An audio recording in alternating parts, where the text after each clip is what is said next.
এই গরমে কিছু খেতে ইচ্ছে করছিল না, তো মাকে বললাম আজকে তেলাপিয়া মাছ ফ্রাই করে নাও সহজ পদ্ধতিতে সহজভাবে।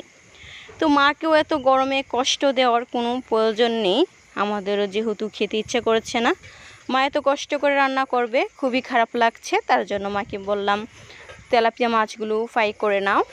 তো তেলাপিয়া মাছগুলো আম্মু সুন্দরভাবে সাইজ করে কেটে নিয়েছে, ফ্রেশ টাটকা ছিল তেলাপিয়া মাছগুলো। মশলার ভিতরে যাওয়ার জন্য আম্মু একটু মাঝখান দিয়ে কেটে নিয়েছে, আর কেচকি মাছ দিয়ে টমেটোর বোনা হবে, তার জন্য কেচকি মাছ ধুয়ে পরিষ্কার করে রেডি করে নিয়েছে রান্নার জন্য। আর আম্মু অন্যদিকে তেলাপিয়া মাছগুলো ফ্রাই করে নিচ্ছে। পরিমাণ মতো হলুদের গুঁড়া, মরিচের গুঁড়া, স্বাদ মতো লবণ, এক টুকরো লেবুর রস অ্যাড করে দিয়েছে। তো দিয়ে মেরিনেট করে রেখেছিল 1 ঘন্টার জন্য। তারপর আম্মু মাটির চুলাতে রান্না বসিয়ে দিয়েছে, এখন ফ্রাই করে নেবে।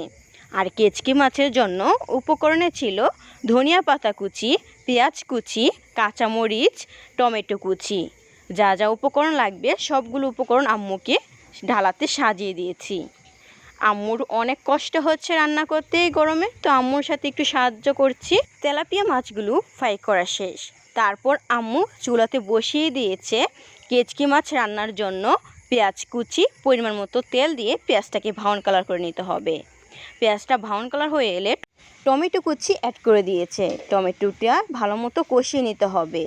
কষিয়ে এলে পরিমাণ মতো হলুদের গুঁড়া, মরিচের গুঁড়া, স্বাদ মতো লবণ দিয়ে আবারও কতক্ষণ কষিয়ে নিতে হবে অনবরত নেড়েচেড়ে।